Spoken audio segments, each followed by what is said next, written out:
नमो भगवते वासुदेवाय. आवाज येतोय माझ्यामध्ये व्यवस्थित?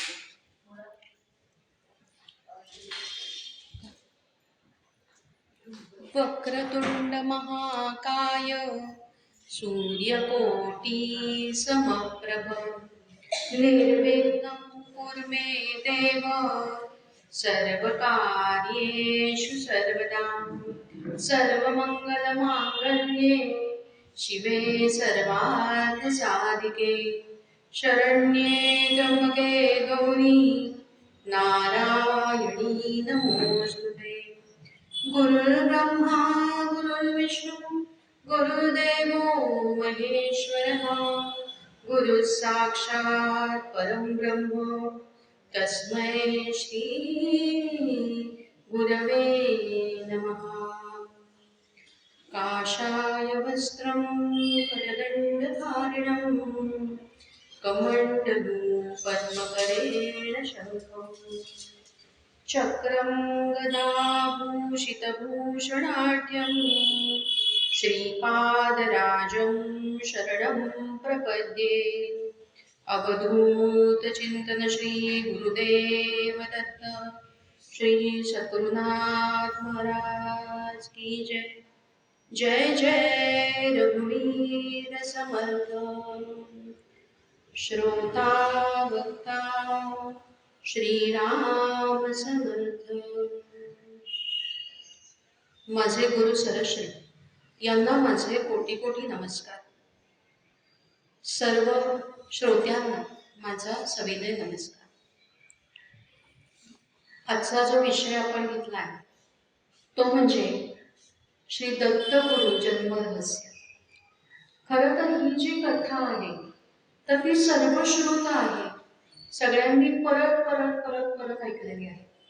आणि हाच विषय आत्ता घेण्याचं कारण म्हणजे दत्त जन्माच्या पावन दिनी खरं तर माझं इथे त्याच विषयावर व्याख्यान होतं, परंतु यवत येथे दत्त मंदिरामध्ये मला कीर्तन सेवेची संधी मिळाली दत्त जन्माख्यान करण्याची. आणि मला इथलं जे आख्यान किंवा इथली कथा किंवा इथलं प्रवचन त्यामुळे इथे मला करता आलं नाही, ती सेवा करता आली नाही. म्हणून मग असं ठरवलं की त्याच विषयावर आपण प्रवचन सेवा करावी आणि म्हणून हा विषय निवडला. दत्त जन्म रहस्याची कथा जी आहे, दत्त जन्माची जी कथा आहे तर ती मूळ गुरुचरित्रातली आहे. आणि तिथे जाण्याच्या आधी आपण हा जो अवतार आहे, श्री दत्त अवतार आहे, तर तो अवतार आणि बाकीचे जे अवतार आहेत त्यातले फक्त भेद 4-5 बघू आणि नंतर मूळ कथेकडे जाऊ. आता आपल्याला माहितीये की जे वेगवेगळे अवतार आहेत देवांचे तर ते एकेका देवानी घेतलेले आहेत. जसं दशावतार आपल्याला माहितीये की श्री विष्णूंनी घेतलेले आहेत. लक्ष्मण हा शेषाचा अवतार आहे, श्री खंडोबाराया हा श्री शंकरांचा अवतार आहे, हनुमान हा सुद्धा रुद्राचा अवतार आहे. पण श्री दत्त गुरूंचा जो अवतार आहे तो तिन्ही देवांचा मिळून अवतार आहे. आणि या अवताराचं सुद्धा एक असं कारण आहे की तेव्हाचा काळ, जेव्हा हा दत्त जन्म झाला तेव्हाचा काळ असा होता की लोक शिव आणि विष्णू याच्यामध्ये भेद करत होते. आणि त्यामुळे शैव आणि वैष्णव यांच्यामध्ये काही भेद म्हणजे मतभेद होते. आणि शिव थोर विष्णू लहान किंवा विष्णू थोर आणि शिव लहान असे मतभेद होऊन की माझाच देव जास्त मोठा आणि विष्णू देवता म्हणजे त्या मनाने तिचं कार्य एवढं असे जे भेद होते. तर त्याच्यातून तेव्हाच्या समाजाला त्यातून बाहेर काढण्यासाठी आणि लोकांना, सर्वसामान्य जनांना हे सांगण्यासाठी की आम्ही तिन्ही देव, जरी आमची कार्य भिन्न असली, जरी आम्ही वेगवेगळे असलो, आमची नावं वेगळी आहेत, आमची कार्य वेगळी आहेत, तरीही आमच्यातलं जे ईशतत्व आहे तर ते एक समान आहे. आणि त्यामुळे आमच्यामध्ये भेद करू नका, यासाठी हा दत्त जन्म झालेला आहे. दुसरा भेद, आपल्याला माहितीये की प्रत्येक देवाचा अवतार कुठल्या ना कुठल्या तरी असुराला मारण्यासाठी झाला.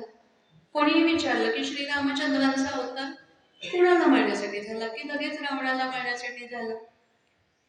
श्रीकृष्ण भगवंतांचा अवतार कंसाला मारण्यासाठी झाला. पण मग दत्तगुरूंचा अवतार कुठल्या अशा राक्षसाला मारण्यासाठी झाला? आपण दत्तगुरु चरित्र आपल्याला सगळ्यांना माहितीये. तर आपल्यासारख्या सामान्य जनांच्या मनामध्ये जो अहंकार आहे, जी मत्सराची भावना आहे, ती मारण्यासाठी जे अज्ञान आहे, जी भ्रांती आहे, या अज्ञानामुळे, या अहंकारामुळे भगवंताला असं वाटलं की सामान्य जन आपल्यापर्यंत पोहोचू शकत नाही. आणि म्हणून केवळ हा दत्तजन्म अवतार झालेला आहे. आणि दत्तगुरूंनी ज्ञान देऊन सामान्य जनांमधील जो अहंकार आहे तो दूर केलेला आहे, अज्ञान दूर केलेला आहे. आता आपण बघू आपल्याला कुठले कुठले अहंकार असतात, किती प्रकारचे अहंकार असतात. त्रैलोकी धनवंतमी प्रबलमी. आपल्याला काय अहंकार असतो? अहो, या अख्ख्या जगामध्ये माझ्यासारखा श्रीमंत कोणी नाही. पण आत्ताची श्रीमंती किती वेगळी असते. एवढे मोठे मोठे आयफोन असतात सगळ्यांकडे, एवढे मोठे बंगले असतात, एवढ्या महागड्या कार असतात, पण सगळ्या कशावर घेतलेल्या असतात? EMI वर, कर्ज काढून घेतलेले असतात. म्हणजे ही श्रीमंती खरी आहे का सांगा मला? पुढे काय म्हटलंय? विद्याब्धी धीर मी म्हणजे काय? मी विद्येचा समुद्र आहे. अहो, 2-3 टिकड्या मिळवलेल्या असतात आणि असं वाटतं की माझ्यासारखा ज्ञानवंत, माझ्यासारखा बुद्धिवंत मीच. अहो, तुम्ही जे पैसे मिळवण्यासाठी जे ज्ञान जे आहे ते तुम्ही मिळवलेलं असेल, पण हा नरदेह ज्या कारणासाठी झाला ते आत्मज्ञानाचं तुम्ही मिळवलेलं नसेल, तर एवढ्या सगळ्या डिग्र्या मिळवून काही उपयोग आहे का? आणि ती खरी विद्या तुम्हाला मिळाली का? मग तरी तुम्ही विद्याब्धी असं म्हणतात. त्रैलोकी धनवंत मी प्रबल मी, विद्याब्धी धीर मी, ज्ञाता मी नरनाथ मी चतुर मी, सर्वज्ञ मी श्रेष्ठ मी, भोक्ता मीच सुजाण जाण जगदिया, स्वानंद मी शूर मी हे जिकडे परंतु न कडे, कोठील मी कोण मी. अहो, कित्येक जण पण माझ्यासारखा शूरवीर मीच, हा पण एक अहंकार असतो. आपण रस्त्यावरच्या मारामध्ये बघा, असता एवढंच तर छान म्हणा, जाऊन भिडतं म्हणतं माझ्या वाटे जाऊ नको, असा तुला बुकलेन की बस. आणि दुसरेच त्याला दुसऱ्यांकडून मार खातात आणि परत येतात. पण अहंकार काय? माझ्यासारखं शूरवीर मीच. शेवटचं वाक्य खूप महत्वाचं आहे. कोठील मी कोण मी. विद्येचा सागर आहे मी, बरं का, मी ज्ञाता पण आहे, मला सगळं ज्ञान आहे, पण तरी सुद्धा मला हे कळत नाही की मी कुठून आलोय आणि माझ्या जीवनाचं ध्येय काय आहे. हे जे सगळे अहंकार माणसाला असतात, या अहंकाराचा नाश करण्यासाठी दत्तगुरूंचा जन्म झालेला आहे. आणि मत्सर नावाचा जो अतिशय महत्वाचा राक्षस, जो आपल्या मनामध्ये भरलेला आहे, दुसऱ्याचं वाईट चिंतन जे आपल्या मनामध्ये भरलेलं आहे, किंवा दुसऱ्याचं काही भलं झालं की जो आपल्याला राग येतो, त्याचा नाश करण्यासाठी, आपलं मन निर्मळ करण्यासाठी दत्तगुरूंचा अवतार झालेला आहे. अहो, दत्तगुरूंची कथा ऐकताना किंवा दत्तगुरू जन्माची कथा समजून घेताना हा मत्सर कसा नाश करतो सर्वस्वाचा हे पण कळतं. मत्सर म्हणजे काय? मत अधिक सर. माझी सर कोणाला नाही, म्हणजे माझ्यासारखा मीच. अहो, या मत्सरामुळे आपल्या देशाचं जेवढं नुकसान झालं नाही, जेवढं नुकसान झालं तेवढं दुसऱ्या कशानंही झालेलं नाही. महायुद्ध का होता तो दोन देशात? कारण एक देश दुसऱ्या देशाचा मत्सर करतो, एक प्रांत दुसऱ्या प्रांताचा मत्सर करतो. आपण पाहतो साधा भारत देश आहे, पण महाराष्ट्र गुजरातचा मत्सर करतो. किंवा हे जे अगदी राज्य एकमेकांचा मत्सर करतात. अहो ते जाऊ दे, अहो गल्ल्यात काय म्हणतात त्याला, सोसायटीत सुद्धा आपण हे मत्सराचं चित्र बघतो. किंवा अगदी माणसाचा मत्सर करतात ते तर आपल्याला माहिती आहे. अहो, महाराणा प्रताप एवढा स्वातंत्र्याचा भोगता होता, पण त्याचा भाऊ फितूर झाला आणि हळदी घाटामध्ये अतिशय भयानक अशी माघार घ्यावी लागली.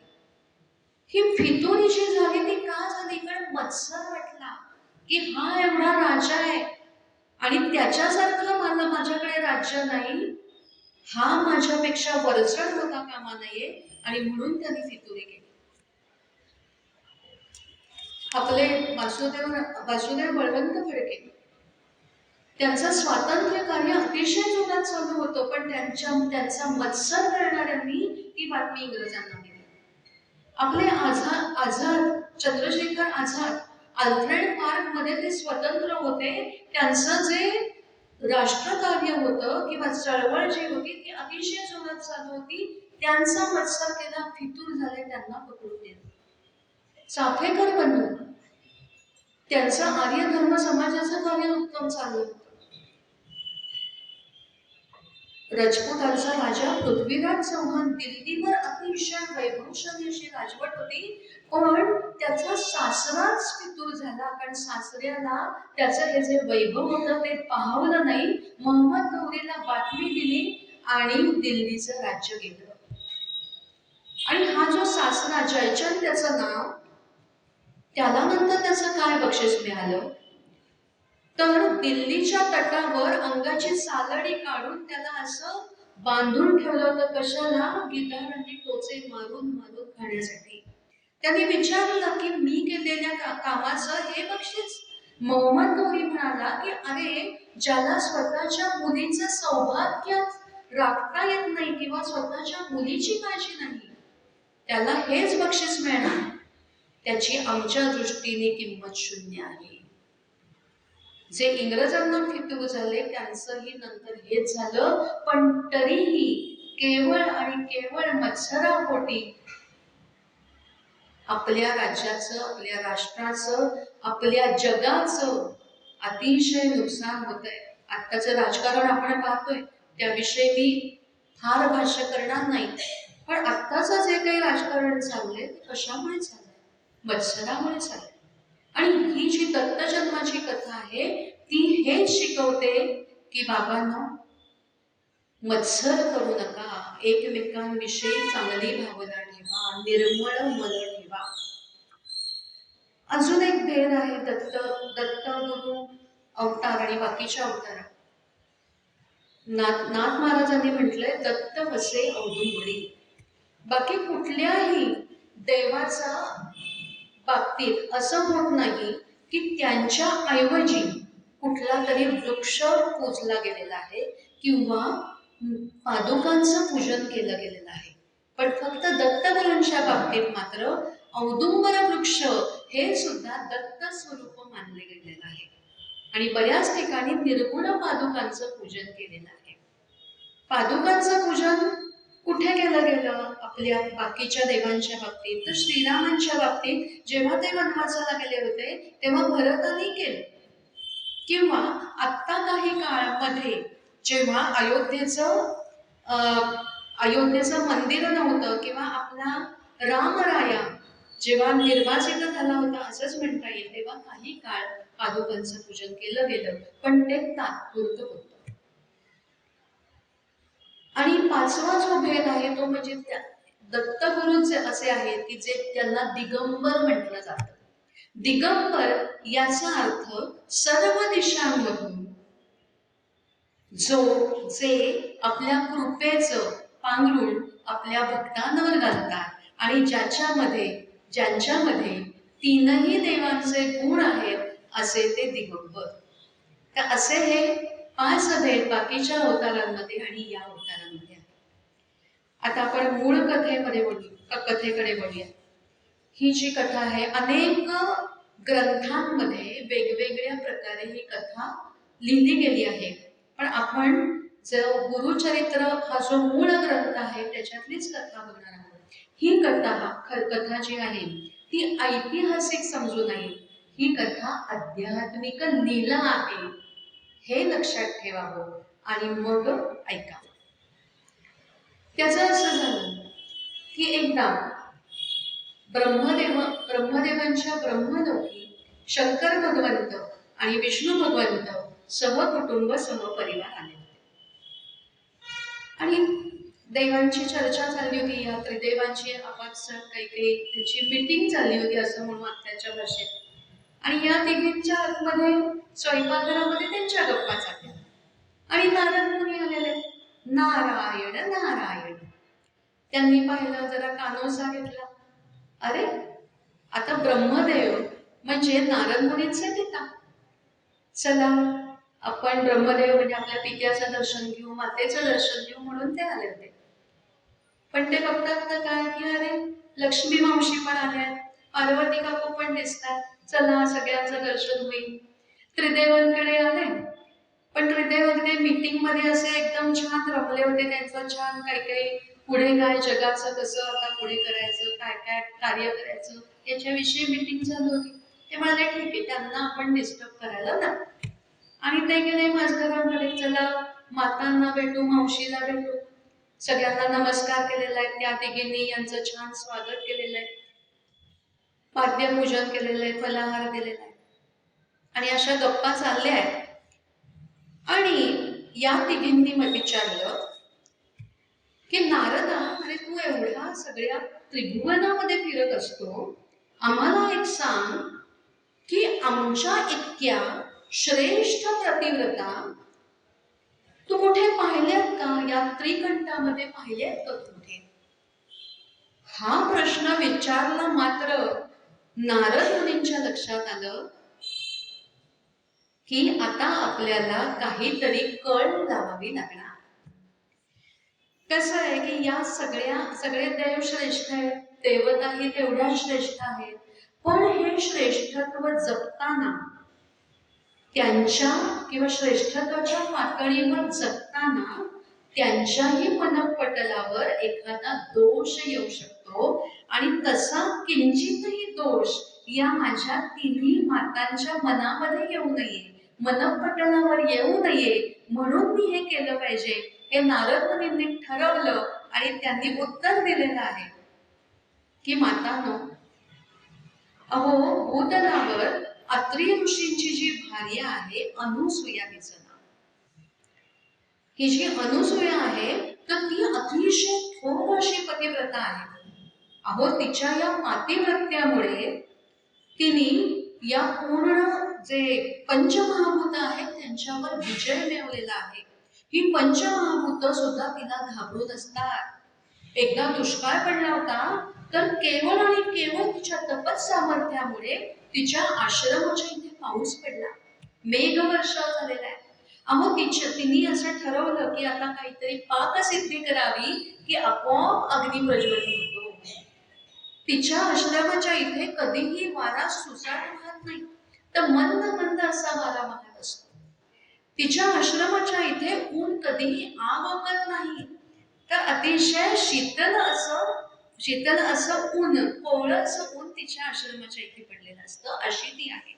अतिथी देवो भव असं तिचं ब्रीद वाक्य आहे. पूर्वी आपल्याकडे सुद्धा प्रत्येक घरावर ही पाटी असायची, अतिथी देवो भव. पण पुढे पुढे काळ बदलला, लोकांना अतिथी देवो जरा परवडे ना, सारखे लोक आलेले त्यांना रुचे ना असं म्हणलं तरी चालतं. मग नंतर पाटी आली वेल, आणि नंतर पाटी आली शुभला, आणि आताची पाटी काय आहे, कुत्र्यापासून सावध राहा. आता कोणी आपल्याला फोन केला, आता तर कोणी फोन केल्याशिवाय आता कोणी येतच नाही घराला. आणि मग फोन केला आणि आपल्याला इंटरेस्ट नसला की आपण काय सांगतो, अगं मी घरी नाहीये, तू नंतर येशील ना कधीतरी. आणि त्यातून पुण्याचे जोक्स तर म्हणजे सगळ्यांनाच माहिती आहेत, त्यामुळे त्याविषयी न बोललेलं बरं. पण तिचं असं होतं की अतिथी देवो भव असं तिचं ब्रीद होतं आणि त्याप्रमाणे ती वागत होती. अहो, कुठल्याही प्रहरी कुठलाही पाहुणा तिच्याकडे येऊ दे, कधीही रिक्त हस्ते परत जा. आणि तिचे पती अत्री ऋषी, तेही अतिशय थोर असे ऋषी होते, थोर असे तपस्वी होते. त्यांची त्रिगुणांवर त्यांची सत्ता होती. त्यांच्या आश्रमाभोवती, आश्रमामध्ये साप, मुंगूस, वाघ, ससे, हरिण असे सगळे प्राणी अतिशय गुण्यागोविंदाने राहत होते. त्यांचं एकमेकांमध्ये वैर नव्हतं. ते त्यांच्या सानिध्यामुळे त्यांच्यातला जो क्रोध होता, या प्राण्यांमधलं जे शत्रुत्व होतं ते नाहीसं झालेलं होतं. असे हे अत्री ऋषी होते. आणि हे दोघं आहेत. आणि ही जी अनुसूया आहे ती सर्वात श्रेष्ठ पतिव्रता आहे असं नारद मुनींनी सांगितलं. झालं, त्या तिघींचाही पारा चढला. खरं तर काय व्हायला पाहिजे होतं बरं? आता अशी पतिव्रता आपल्यापेक्षा श्रेष्ठ आहे म्हटल्यानंतर पहिली भावना काय मनात यायला पाहिजे की हो का, असं आहे का? मग कशामुळे बरं ती एवढी श्रेष्ठ आहे? तिने असं काय केलंय? तिच्यामध्ये असे कोणते गुण आहेत की ज्याच्यामुळे ती एवढी श्रेष्ठ झाली आहे? ते गुण जर माझ्यामध्ये, आमच्यामध्ये जर आम्हाला आणता आले, आमच्या अंगी जर मानवता आले, तर आम्ही सुद्धा अशा श्रेष्ठ पतिव्रता आहोत असं त्यांनी नारद मुनींना विचारायला पाहिजे होतं. पण क्रोध आला, कारण अहंकार. आमच्यासारख्या आम्हीच मत्सर. म्हणून पहिल्यांदा सुरुवात करताना जी मी कारण सांगितली त्याचं कारण हे होतं की आपल्याला दत्तगुरु जन्म जाणून घ्यायचा आहे. पण का हा अवतार झाला, आपल्याला त्याच्यातून काय शिकायचंय हे आपल्याला. आणि तिघे जणी रुसून बसलेल्या आहेत. नारद मुनी निघून गेलेले आहेत. तिन्ही देवांची मीटिंग संपली. मीटिंग संपली तरी सुद्धा अजून काही चहा कोणी काही झालं नाही. त्यांच्या लक्षात आलं की तिघींचा पारा चढलेला असणार, काहीतरी बिनसले. तिघ जण आले शोधत तर तिघी जणी जाऊन बसल्या होत्या क्रोधाला. अरे तुम्ही का अशा चिडून बसल्या? काहीतरी अमृतपान वगैरे तरी द्या, आम्ही एवढे मीटिंग वगैरे संपतो. तुम्हाला अमृतपानाची पडलीये, तिथे तो नारद आला होता म्हणे. झालं, नारद आला होता एवढे शब्द ऐकले आणि देवाच्या लक्षात आलं आता कुठला अमृतपान, आता काहीतरी आपल्या मागे लागणार. आणि मग या तिघींनी सांगितलेलं की अहो तो नारद आला होता आणि त्यांनी असं सांगितलं की ती जी अनुसूया म्हणे कोणीतरी आहे पृथ्वी तलावर, ती आमच्यापेक्षा श्रेष्ठ पतिव्रता आहे. तिघं ते म्हणाले हो का, असं म्हणाले का नारद मुनी? चला चला चला आपण दर्शनाला जाऊ. अहो तुम्हाला काही कळतंय का? आमच्यापेक्षा श्रेष्ठ पतिव्रता आहे. ते काही नाही, तुम्ही तिघांनी पहिल्यांदा आता तिच्या आश्रमात जा आणि तिचं पातिव्रत्य भंग करा किंवा तिचं महापुण्य कसं कमी होईल असं काहीतरी करा. आम्ही तुम्हाला युक्ती सांगतो. तुम्ही असं करा की तिघेही यतिवेशात जा आणि तिच्याकडे भिक्षा मागा. काय भिक्षा मागा? तर तू आम्हाला नग्न रूपामध्ये भिक्षा घाल. तिघांचाही निरुपाय झाला. तिघं गेलेले, यतिवेश धारण केलेला आहे. भूतलावर आश्रम शोधत शोधत शोधत शोधत गेलेले आहेत. आश्रमामध्ये पोहोचले. दुपारची वेळ होती. त्यांना पाहिल्याबरोबर अनुसूयेने अतिशय तिला आनंद झालेला आहे. तिने अतिशय प्रेमाने त्यांचं स्वागत केलेलं आहे. त्यांना बसायला आसन दिलेलं आहे. त्यांची पाद्यपूजा केलेली आहे. आणि ती म्हणालेली आहे की आपण आता 2 प्रहरी आलेला आहात, आपण आता भोजन करूनच जावे. आणि मग या तिघांनी, आता त्या तिघींनी जरी तिचं पातिव्रत्य भंग करण्यासाठी पाठवलेलं होतं, तरी या तिघांच्या मनामध्ये मात्र कुतूहल होतं की असं काय आहे तिच्यामध्ये की ती एवढी थोर पतिव्रता गणली जाते. ते तरी आपण जाणून घ्यावं की काय विशेष आहे. म्हणून त्या तिघांनी अशी मागणी केलेली आहे की आपण जशा आहात तशा स्थितीत आम्हाला भिक्षा वाढा.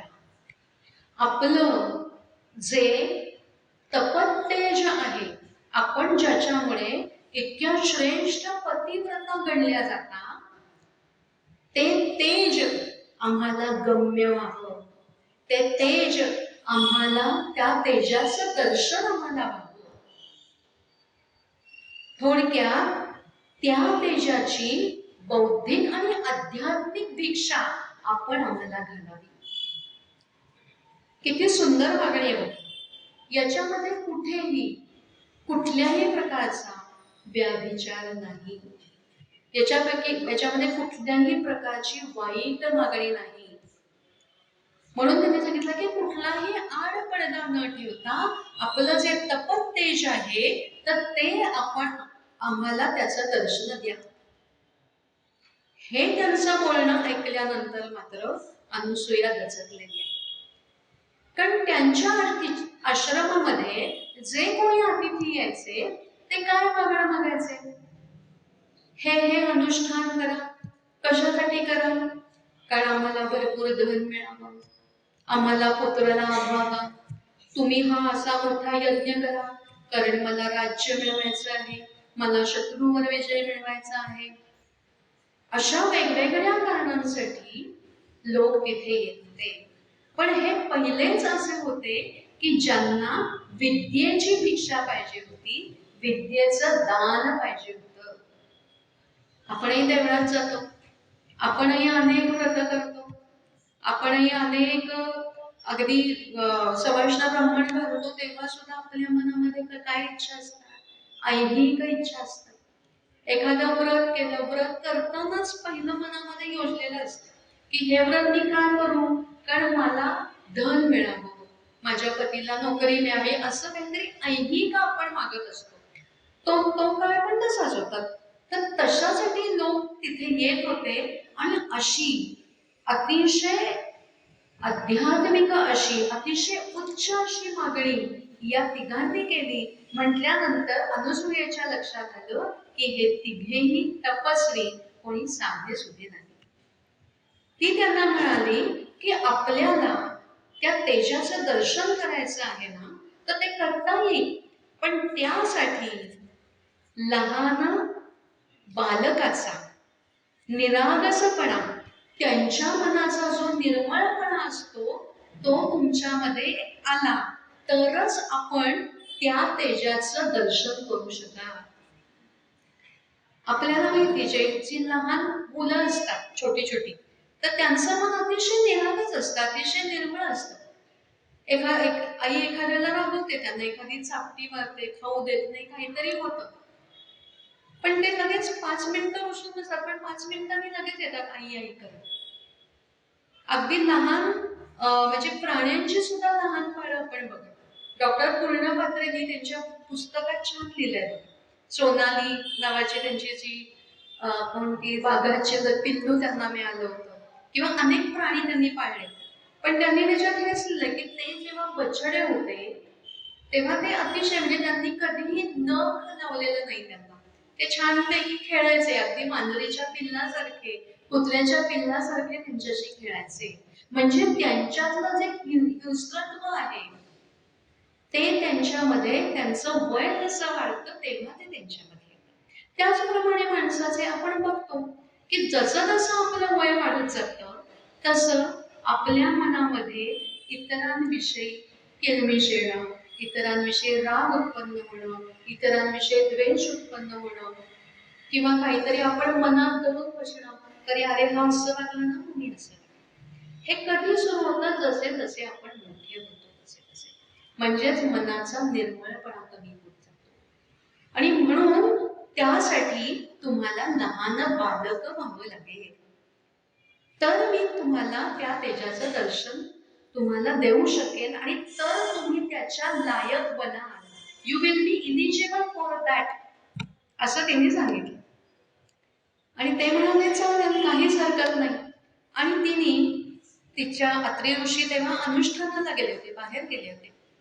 तर देवघरामध्ये पतीच्या चरणांचं जे तीर्थ ठेवलं होतं, ते तीर्थ तिने त्या तिघांवर शिंपडलेलं आहे आणि त्या तिघांचीही लहान बाळ झालेली आहे.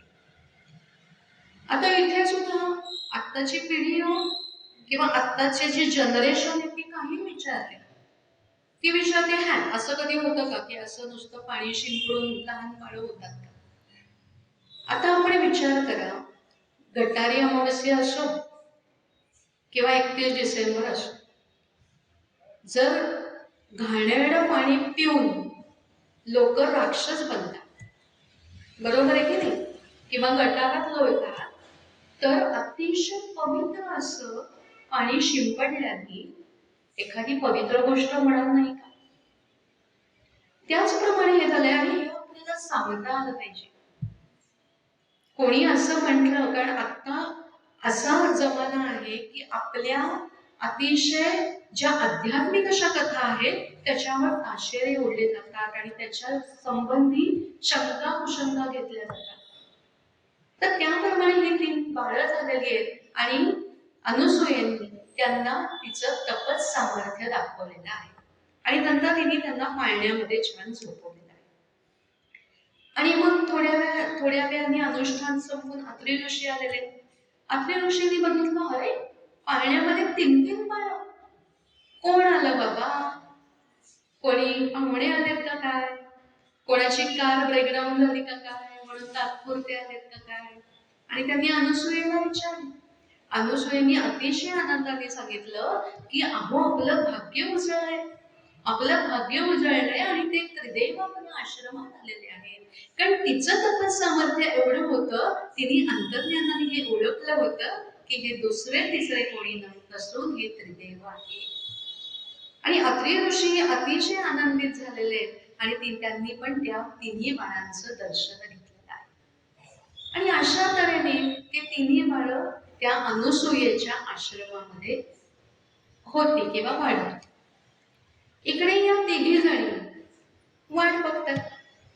कसली वाट बघतात की अरे आपले पती ते गेले, ते सत्वहरण करायला अनुसूयेचं, तिचं ते महात्म्य कमी करायला गेलंय आणि अजून कसे आले नाहीत बाबा? आणि नारद मुनी आलेले, नारायण नारायण. आणि नारद मुनींना विचारतात तिघे जणी, अहो ते गेलेत म्हणे, कधीचे गेलेत म्हणे, अजून आले नाहीत परत, काय करतात काय नक्की? एवढंच काम सांगितलं, इतका वेळ लावतात, नेहमीच आहे म्हणे. आणि मग नारद मुनी म्हणते, आहेत तिघेही सुरक्षित आहेत. कुठेत म्हणे? अहो त्या अनुसूयेच्या आश्रमातच आहे. इतके दिवस अनुसूयेच्या आश्रमात काय करतात? म्हणे ते असू नये तसे आहेत. असू नये तसे म्हणजे काय? नाही म्हणे, तिघांची बाळं झाली आहे आणि काही नाही, एकमेकांची नाकं ओढतायत, एकमेकांची दंगा करतायत आणि रडतात, करून रडतायत. काय सांगता काय? म्हणे चला चला चला, आम्हाला पहिलं त्या अनुसूयेच्या आश्रमात घेऊन चला. तिघे जणी लगबगीने गेलेल्या आहेत. लगबगीने गेलेले आहेत आणि जाऊन पाहतायत तो काय, अनुसूयेच्या आश्रमात पोहोचले आहेत. अनुसूया आली आहे, स्वागत केलेलं आहे तिघींचं, कारण अतिथी देवो भव हे ब्रीदवाक्यच आहे. अगं ते 3 जण आले होते ना आमचे पती, ते कुठे आहेत म्हणे? या तिघींनी विचारलं. हे काय म्हणे, क्राईम ब्रांचचं ऑफिस आहे का पोलीस चौकी आहे की तुम्ही तुमचे पती कुठे आहेत मला विचारताय? अगं ते नाही का यतिवेशात काही दिवसापूर्वी तुझ्याकडे आले होते भिक्षा मागण्यासाठी? अच्छा ते होय, ते तुमचे पती होते का? आहेत ना, या या या दाखवते. हात घेऊन गेलेली आश्रमात, आणि आश्रमात घेऊन गेली आणि त्यांनी पाहिलं पाळण्यामध्ये 3 बाळवून जे छान खेळतात पाळण्यामध्ये. हे तुमचे पती? हो का? म्हणे तुमचे पती तुम्ही ओळखून घेऊन जा म्हणे त्यांना. आता आली का पंचायत? अहो तिघींनाही कळेच ना की आपले पती कोणी तेवढ्या बाल स्वरूपात कधी पाहिलं होतं का? आता मात्र त्यांच्या डोळ्यामध्ये पाणी आलं आणि नारदांना म्हणतायत, नारद मुनी आले तेव्हा, नारद मुनींना म्हणतायत, नारद मुनी तुम्ही का अशी कळ लावलीत आमच्यामध्ये? तुमच्यामुळे हे सगळं झालंय. नारद मुनी म्हणतात, हे जे पाणी तुमच्या डोळ्यात आत्ता आलं ते तेव्हा यायला पाहिजे होतं जेव्हा मी तुम्हाला सांगितलं की पृथ्वी तलावर अनुसूया नावाची एक महान पतिव्रता आहे जी तुमच्यापेक्षा श्रेष्ठ आहे. पण तेव्हा तुम्हाला क्रोध आला, तेव्हा तुम्ही क्रोधित झालात आणि आपल्या पतींना नको ती आज्ञा करून बसला. मातांनो, अहो मी तुम्हाला काय शिकवणार आणि मी काय कळ लावणार? अहो तुमचं सतीत्व अति निर्मल आहे, तुमचं तेज सूर्याहूनही प्रखर आहे, पण ते जे सूर्यासारखं जे तेज आहे तुमचं, तर त्याच्या समोर अहंकाराचे ढग आलेले आहे. ते अहंकाराचे ढग आल्यामुळे आत्ताही तुम्ही तुमच्या पतींना ओळखू शकत नाही आणि ते अहंकाराचे ढग तुमच्या मनपटलावरून कायमचे निघून जावे म्हणून आणि म्हणूनच केवळ मी ही कळ लावली. बरं, आता आपण असं करा की आपण त्या अनुसूयेला शरण जा आणि तिघेही अनुसूयेला शरण गेलेले आहेत. तिला सांगितलेलं आहे, आम्ही चुकलो, आम्हाला क्षमा कर, आम्ही मत्सरामुळे अहंकारामुळे आमच्या पतींना तुझ्याकडे पाठवलं, पण आता त्यांना मूळ स्वरूपामध्ये परत आण. अनुसूया ही अतिशय, आपण पाहिलं, अतिशय निर्मळ असं मन होतं. कुठलीही वाईट भावना तिच्या मनामध्ये कधीच नव्हती. तिचं नाव सुद्धा किती लक्षणीय बघा, अनुसूया. असूया, कुणाही बद्दल असूया नसणारी, किंचितही वाईट भावना कुणाही बद्दल नसणारी.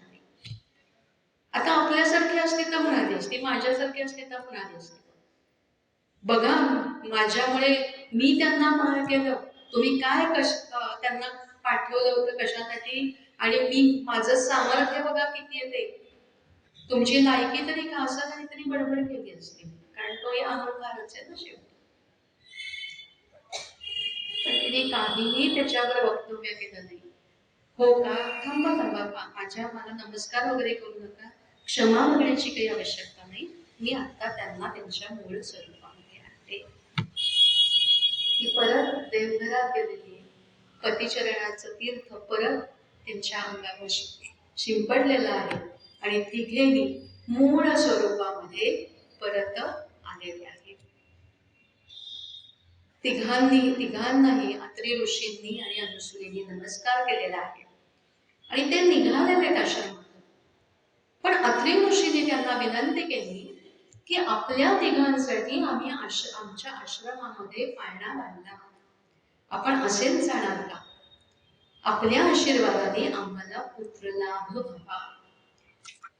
ते म्हणाले, कर्मावे कसे बाळका वीणाता, आम्हा वाटते मानसी हीच चिंता, कृपादान द्या बाळ रूपे दयाळा, गळे पूर्वा भक्त पाळा कृपाळा, अवधूत चिंतन श्री गुरुदेव दत्त. आणि मग या त्रिदेवांनी त्या दोघांनाही आशीर्वाद दिलेला आहे की आमच्या आशीर्वादाने तुम्हाला 3 पुत्र होतील, त्यातील एक पुत्र असा असेल, त्याचं महात्म्य असं असेल की जो आम्हा देवांचाही गुरु असेल. आम्ही बाकी सगळे देव असू पण तो गुरुदेव असेल. आम्ही देव जरी चुकलो तरी आमचा कान धरायचा अधिकार त्याच्याकडे राहील. आम्ही देव असलो तरी त्या ज्येष्ठ पदावर काम करताना काही दोष आमच्या मनातही येऊ शकतात, त्याचं निराकरण तो करेल, आम्हाला तो मार्गदर्शन करेल, असा पुत्र तुम्हाला होईल.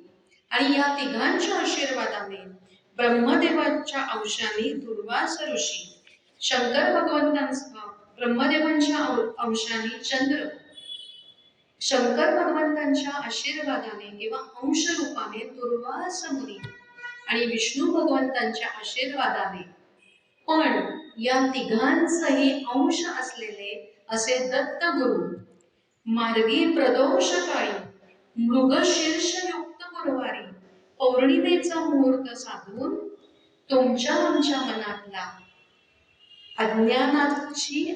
अज्ञानाचा जो अंधकार आहे किंवा अज्ञानाची जी अमावस्या आपल्या मनामध्ये आहे ती दूर करण्यासाठी ते प्रकट झालेले आहे. आणि अशा या दत्त दिगंबरांचा अवतार झालेला आहे.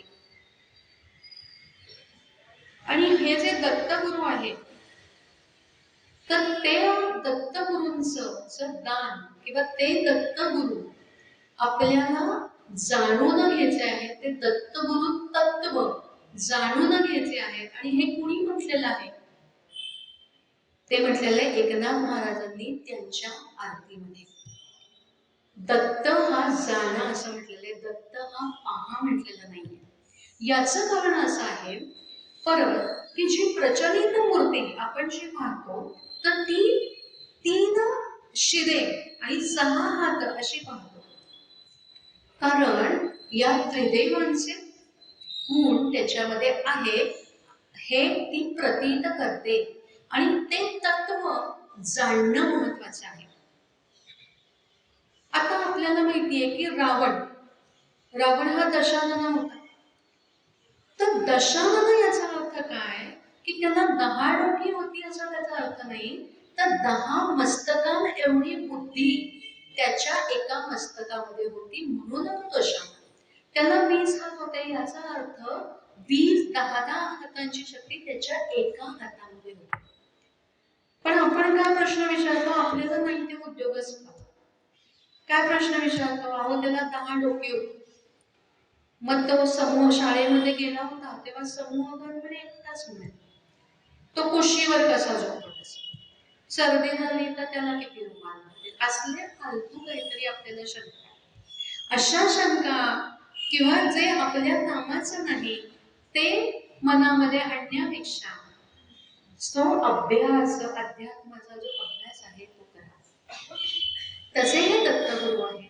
त्याचा अर्थ ती जी मूर्ती जी आहे ती हे दाखवते की त्या त्रिदेवांचे गुण त्यांच्यामध्ये आहे आणि त्या तिघांची जी शक्ती आहे ती त्या एकांमध्ये सगळी एकवटलेली आहे म्हणून ती मूर्ती तशी आहे.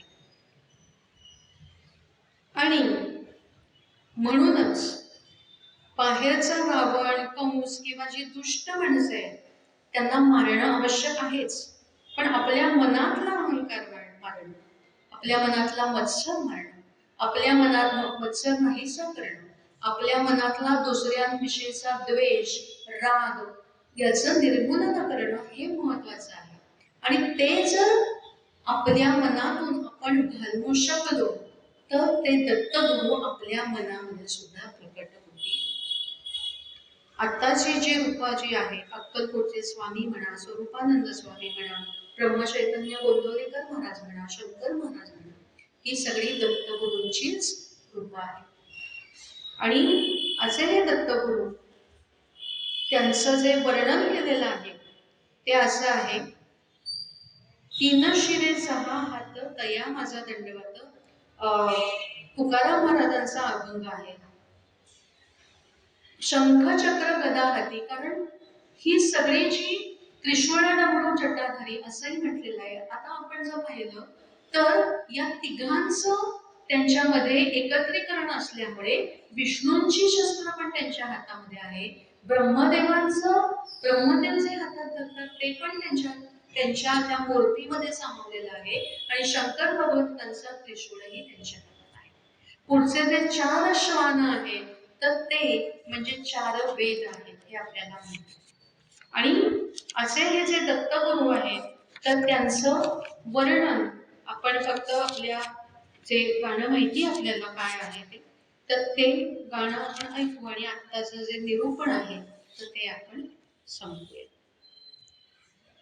ब्रह्मा विष्णू आणि महेश्वर सामोरे बसले, मनाले दत्तगुरु दिसले, मनाले दत्तगुरु दिसले.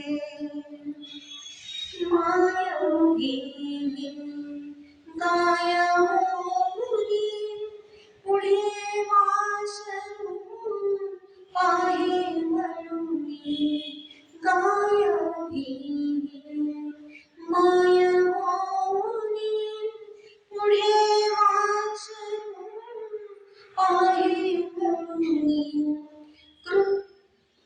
कृतज्ञतेचे श्वान विचारे पायांवर झुकले, मला हे दत्तगुरु दिसले, मला हे दत्तगुरु दिसले. चरण शुभंकर फिरता तुमचे, चरण शुभंकर फिरता तुमचे, मंदिर बनले उभ्या घराचे, मंदिर बनले उभ्या घराचे. घुमटामधुनी हृदय फागुन, घुमटामधुनी हृदय फागुन, स्वानंदे फिरले, मला हे दत्तगुरु दिसले, मला हे दत्तगुरु दिसले. तुम्हीच केली सारी किमया, तुम्हीच केली सारी किमया, कृतार्थ झाली माझी काया, कृतार्थ झाली माझी काया.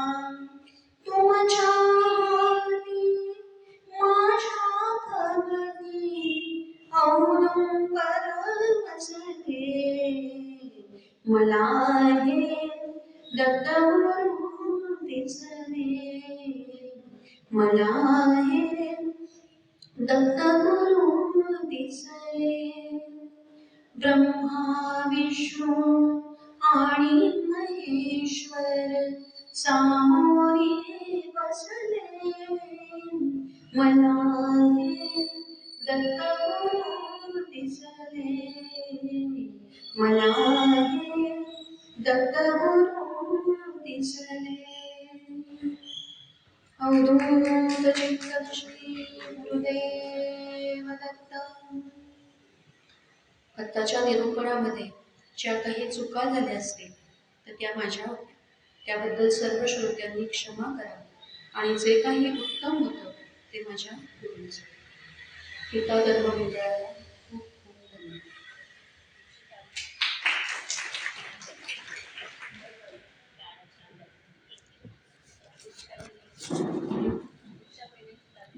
पुढच्या महिन्यामध्ये 13 फेब्रुवारीला श्री गणेश जन्म ज्या दिवशी आहे त्या दिवशी गणेश जन्माविषयीच बोलणार आहे, तर त्या दिवशी आपण आवर्जून या.